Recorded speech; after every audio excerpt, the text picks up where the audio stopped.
السلام علیکم ناظرین، پروگرام میں خوش آمدید۔ دنیا بھر کی ملٹری اور انٹیلیجنس اسٹیبلشمنٹس جو ہیں وہ ممالک کے انٹرسٹ کے دفاع کے لیے دوسروں سے جنگیں لڑتی ہیں۔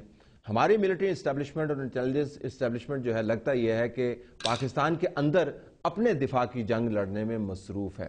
ایبٹ آباد کمیشن کے سامنے منصور اعجاز نے ایک بیان حلفی دائر کیا ہے۔ اس کے اور بڑے پہلو ہیں، لیکن ایک پہلو انتہائی خطرناک اور اس کی بڑی امپلیکیشنز ہیں، جس کے اندر اس نے یہ دعویٰ کیا ہے کہ جب 2 مئی کو اسامہ بن لادن کو مارنے کا آپریشن شروع ہوا تو پاکستان کے کنٹرول ٹاور کو 12:39 پر اس بات کا علم ہو گیا تھا کہ کچھ گڑبڑ ہے اور امریکی پاکستان کی فضائی حدود کے اندر کچھ کارروائی کر رہے ہیں۔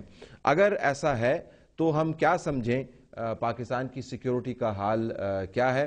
اور اس تناظر میں ناظرین یہ بھی یاد رکھیے گا کہ اس ملٹری اسٹیبلشمنٹ کے اوپر سیاسی طور پر بھی شدید قسم کا دباؤ جو ہے وہ بڑھ گیا ہے۔ پاکستان مسلم لیگ نون کی طرف سے پے در پے اس کے اوپر وار ہو رہے ہیں، اور ان کا نقطہ نظر ہے کہ اس اسٹیبلشمنٹ کی پرفارمنس، بالخصوص جو لیڈرز ہیں ان کی پرفارمنس کے بارے میں جو سوالیہ نشان ہے وہ بڑے لیجٹمیٹ سوالیہ نشان ہے۔ ہمارے پاس اسٹوڈیو میں موجود ہیں شاہد خاقان عباسی صاحب، پاکستان مسلم لیگ نون کی طرف سے۔ آپ کا بہت شکریہ، آپ نے ہمیں جوائن کیا۔ ان کے برابر میں ایئر مارشل شاہد لطیف صاحب، جو دفاعی تجزیہ نگار ہونے کے علاوہ former vice chief of air staff بھی ہیں، آپ کا بھی بہت شکریہ۔ نسیم زہرا پہنچ اور دسترس والی صحافی ہیں اور ڈائریکٹر کرنٹ افیئرز دنیا ٹیلی ویژن پر اپنا پروگرام بھی کرتی ہیں، آپ کا بھی بہت بہت شکریہ۔ ذرا اس کے اوپر پہلے آئیں شاہد لطیف صاحب، آپ سے ذرا ٹیکنیکل باتیں پوچھ لیں۔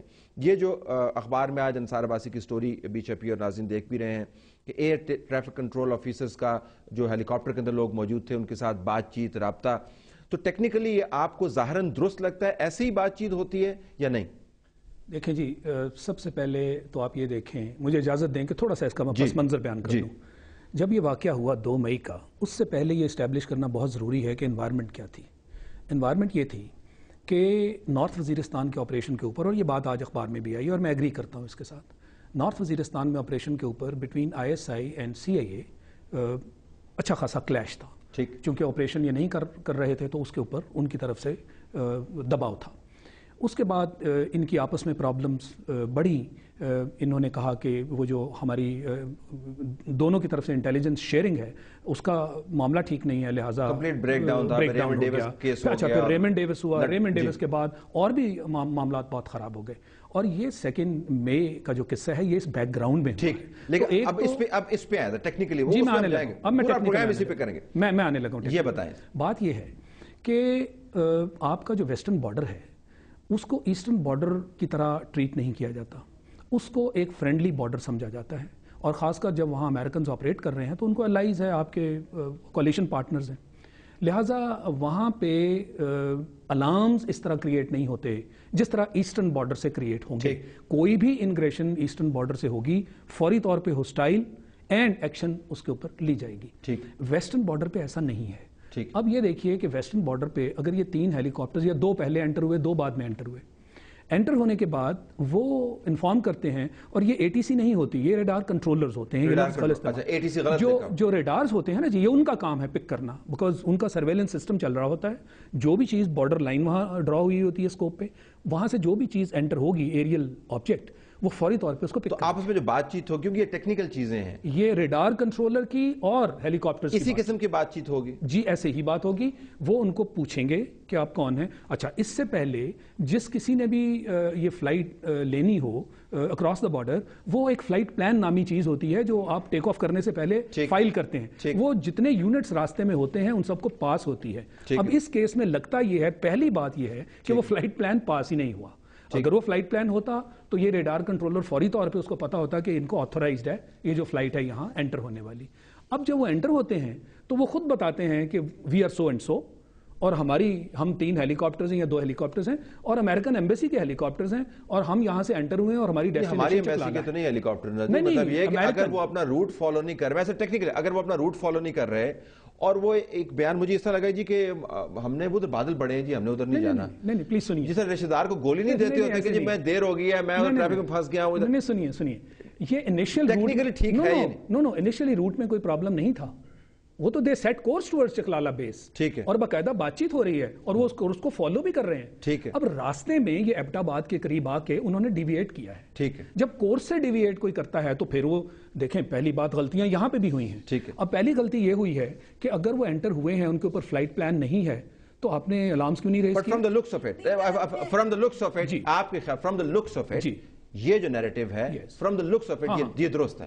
ہاں نیریٹو مطلب اس میں گیپس ہوں گے. if it is correct تو آپ کو پتا ہے ہمیں کہا گیا تھا تھرو آؤٹ کے ریڈارز جیم تھے، پتہ نہیں چلا کب انٹر کیے یہ نہ کیے، تو I mean there is that question also کہ یہ پتہ چلا کہ ریڈار جام نہیں ہوئے تھے. اچھا ایک تو یہ اگر یہ صحیح ایک میں ایک منٹ یہ اچھا دوسرا جو آپ دونوں یہ کہہ رہے ہیں کہ بالکل بریک ڈاؤن تھا between I S I and C I A, that point میرا خیال ہے کہ یہ بھی شاید حقائق سے انحراف کرتی، کیونکہ even at the worst of times کچھ نہ کچھ ہمارے آپریشنز رہے ان کے ساتھ انٹیلیجنس کے، اور پھر جو جنرل کینی کا انیشل ریئیکشن تھا خوشی کا نہیں تھا، لیکن انہوں نے کہا کہ ٹھیک ہے جی وہ اسامہ کے کوئی اتنے سپورٹرز بھی پاکستان میں نہیں تھے. تو میرا خیال ہے کہ یہ کہنا کہ اتنے ہاسٹائل انوائرمنٹ میں ہوا وہ شاید درست نہیں. اچھا اس کے اوپر آپ کو بھی ظاہر ٹیکنیکل نالج آپ کی بھی ہے. میں اس سائڈ پہ جاتا ہی نہیں. ٹھیک. وہ یہ اگر یہ رپورٹ ٹھیک ہے کہ ریڈار سے کانٹیکٹ ہوا، یہ کون سا ریڈار تھا یہ تو خیر بعد کی بات ہے.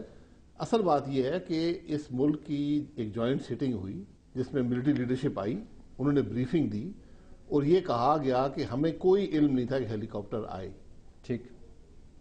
کوئی علم نہیں تھا کہاں سے آئے، کس طرح آئے. انہوں نے یہ کہا کہ یہ گھاٹیوں میں سے آئے، چھپ کر آئے، ہمارا وہاں ریڈار کوریج نہیں ہے. ان کو موبائل جو ریڈار ان کی کوریج کا پتہ تھا کہاں کون سی جگہ ریڈار کوریج ہے موبائل، اور ساتھ یہ کہا گیا کہ اسٹیلتھ ہیلی کاپٹر تھے. میں نے کچھ اس کے بعد انٹرنیٹ پہ بھی دیکھا، ویسے بھی پڑھا، کیونکہ اسٹیلتھ ہیلی کاپٹر نہیں ہوتا. جہاں تک مجھے علم ہے کوئی بھی اسٹیلتھ ہیلی کاپٹر ابھی تک نہیں بنایا گیا. کچھ اسٹیلتھ کیپبلٹیز اس میں ہوتی ہیں کہ اس کا سگنیچر ریڈیوس ہو جاتا ہے یا نوائز سپریشن اس کی ہو جاتی ہے، لیکن ٹوٹلی اسٹیلتھ ہیلی کاپٹر جو ریڈار سے انویزیبل ہو وہ ابھی تک نہیں بن پایا.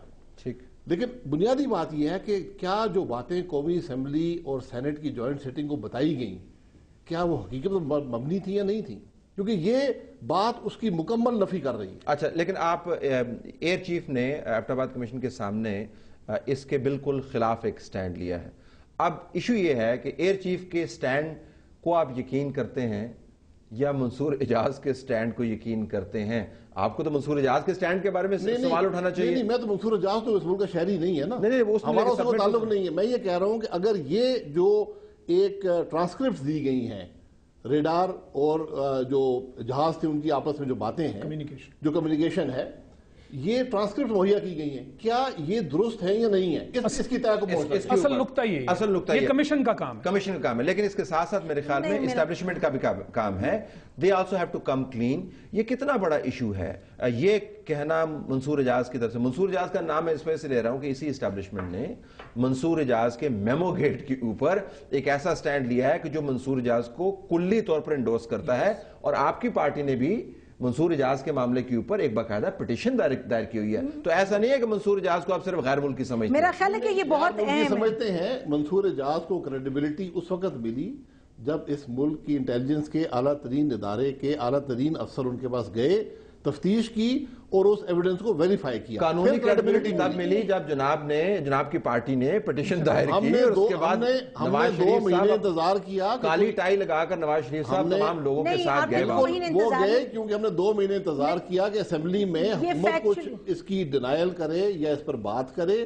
جب حکومت نے کچھ نہ کیا پھر آپ مجبور ہو کر وہاں پر. یہ ویسے فیکچولی تو درست نہیں فرما رہے، کیونکہ آپ کے اسحاق ڈار صاحب نے خط لکھا parliamentary commission on national security کو اور کہا کہ آپ اس کی انویسٹیگیشن کریں. جب انویسٹیگیشن شروع ہونے والی تھی اور انفیکٹ ایک خط بھی لکھا گیا، اس کے بعد آپ کورٹ چلے گئے. لیکن تلت میرا خیال ہے یہ اس میں جو بہت اہم چیز ہے جس کو آپ نے خود نشاندہی کی، منصور اجاز کا کیریکٹر وہ سینٹرل فگر ہے اس ساری چیز میں، اور اس سینٹرل فگر کے کہنے کی بنیاد پر آپ نے اتنی بڑی بات کھڑی کی میمو کمیشن کی. اور اگر آپ اس سے قسم کھاتے ہیں اس کی سچائی کی ادھر، تو پھر you will have to ask yourself کہ وہ کیا ہے. لیکن اس کے ساتھ ساتھ میں آپ سے بات کرنا چاہوں گا اس معاملے میں کہ آپ کا سٹینس ہمیشہ یہ رہا ہے اور آپ نے آرٹیکلز کے اندر لکھا ہوا ہے آپ کی بائی لائنرز کے تحت کہ یہ جو موجودہ اسٹیبلشمنٹ ہے اگر اس کا موازنہ کریں موجودہ سیاسی حکومتوں سے, سیاسی نظام سے, تو میرے خیال میں اس سیاسی نظام سے کوئی امید وابستہ فی الحال نہیں کر سکتے. یہ آپ کا سٹینس ہے اگر میں کو پیرافریز ٹھیک کر رہا ہوں؟ بالکل میرا یہ سٹینس ہے. تو یہ جو اسٹیبلشمنٹ ہے اس کے بارے میں جو معلومات ہمارے سامنے آ رہی ہیں وہ بھی اتنی ری ایشورنگ نہیں ہے آج کل. So who do we turn toward? جو پی ایم ایل این کا بھی سٹینڈ ہے جی کہ آپ اپنی پرفارمنس شیٹ تو دیکھیں, کیا کیا آپ نے کارنامے کیے اس ملک کے ساتھ. آج بھی چودھری نثار صاحب نے بڑے بیان دیے. نہیں, آپ ماضی کی بات کر رہے ہیں یا پریزنٹ اسٹیبلشمنٹ, ملٹری اسٹیبلشمنٹ کی بات کر رہے ہیں؟ دیکھیں, میں نے آپ سے ابھی کچھ دیر پہلے ایک بات کی. میں نے کہا کہ یہ معاملات بگڑنے شروع ہوئے نا جی. پہلے تو معاملات جو ہیں وہ ٹھیک چل رہے تھے. یکدم جب ساؤتھ وزیرستان کے آپریشن کے بعد نارتھ وزیرستان پہ کانفلکٹ آیا تو معاملات بگڑنے شروع ہو گئے. اس سے پہلے انٹیلیجنس بھی سموتھ تھی, اس سے پہلے دونوں میں جو ہے وہ تعلقات بھی بہتر نظر آ رہے تھے. تو ایک چیز تو آپ کو یہ طے کرنی ہے کہ ٹرننگ پوائنٹ کہاں آیا. ٹھیک, ایک ٹرننگ پوائنٹ تو بنا, وہ علیحدہ بات ہے کہ بریک ڈاؤن ہوا یا حالات خراب ہوئے, اس کو ہم میں ایشو یہ ریز کر رہا ہوں کہ اس ملک کے اندر اگر اس ملک کی سلامتی کے معاملات کو آپ نے دیکھنا ہے تو اس وقت کون سے ادارے ہیں جو سلامتی کے ضامن بن سکتے ہیں. آپ کے آرٹیکلز میں بارہا یہ کہا گیا کہ شاید موجودہ سیاسی نظام سے اس ملک کی سلامتی کی ضمانت ویسی نہیں ملتی. Am I paraphrasing you correctly یا roughly؟ ہاں, I think more or less correct. تو پھر اس قسم کی جب معلومات سامنے آتی ہیں تو لوگوں کی پھر سلامتی کے اداروں کے اوپر بھی نہیں, دیکھیں نا, پھر وہی بات ہے کہ ہم اس کی تہ تک نہیں پہنچ رہے اور ہم اس سے پہلے ایک ججمنٹ پاس کر رہے ہیں. ٹھیک, I'm sorry, ایسے ہم نہیں کر سکتے. میں آپ سے جو گزارش کر رہا ہوں وہ یہ ہے کہ پہلے ابھی تو ہم نے بالکل اوپننگ, اس پورے سین کی اوپننگ کی بات کی ہے نا کہ جہاز انٹر ہو گئے. یہاں سے ہم ڈرا کر رہے ہیں کنکلوژن کہ جی ان کو پتا تھا کیونکہ ان کے کنٹرولرز کے ساتھ بات ہو رہی تھی. پلیز ایسا نہیں ہے. آپ اس کو دیکھیے کہ کنٹرولرز کے ساتھ بات ہونے کا یہ مطلب نہیں ہے مڈ نائٹ چند ہیلی کاپٹرز انٹر ہوتے ہیں, کہتے ہیں میری ڈیسٹینیشن چکلالا ہے اور یہ ان کا روٹ ہے, وہ آتے جاتے ہیں. یہ امریکن ہیلی کاپٹرز جو ہیں ابھی بھی آ جا رہے ہیں جی, وہ آتے جاتے ہیں. لہٰذا اپیرنس کے اوپر کسی کو کوئی ڈاؤٹ کیوں کریٹ ہوگا؟ ہیلی کاپٹرز ہیں, انٹر ہو گئے. ایبٹ آباد کے قریب آ کے وہ کہتے ہیں کہ بیڈ ویدر ہے, اور بیڈ ویدر میں یہ ایتھکس ہیں کہ ایویشن کی جو فیلڈ ہے نا جی, اس کے اندر کسی کو ایمرجنسی ہو, بیڈ ویدر ہو, اینمی کے ملک میں بھی اس کو الاؤ کیا جائے گا لینڈنگ کرنے کے لیے. Nuclear armed state. اوکے, ٹھیک ہے. آپ کے دونوں سائڈ کے اوپر ٹربلنس ہے. یس, تو آپ کو 12:40 سے لے کر 2:30 بجے پھر 1 گھنٹہ آپریشن چلتا ہے. رسپانس ٹائم کو تھوڑی سی بات کریں. ایک اور اف آئی میں دیکھیں نا, آپ فرما رہے ہیں کہ آپ نے اوپننگ چیز دیکھی اور اس وقت کنکلوژن پہ پہنچ گئے. میں تو بار بار منصور اعجاز کو لاؤں گی بیچ میں اور میں کہوں گی کہ منصور اعجاز نے ایک حسین حقانی کے حوالے سے بات کی تو امیڈیٹلی کنکلوژن پہ پہنچ گئے تھے نا. مطلب most people came to the conclusion. وہ بی بی ایم کا جو تھا اس کی بیسس پہ, تو یہ انہوں نے بھی تو آپ کو لا کے یہ دے دیا مواد سامنے. جو لیکن لارجر سوال جو ہے جو میں عباس صاحب کے سامنے بھی رکھوں, لارجر سوال یہ ہے کہ اس وقت پاکستان کی اسٹیبلشمنٹ پر جو دباؤ ہے ان میں اپنی بھی کوتاہیاں ہیں اور سیاسی پارٹیز کی طرف سے بھی ڈیمانڈز کچھ کی جا رہی ہیں. ذرا اس کے اوپر بھی بات کرتے ہیں. یہ سارا کچھ معاملہ جا کس طرف رہا ہے؟ Does it enhance Pakistan security, does it undermine Pakistan security? ہم اس کو سٹیبل کے اوپر سوال کو چھوڑ جاتے ہیں. بریک کے بعد واپس آتے ہیں اور اس پر مزید بات کریں گے.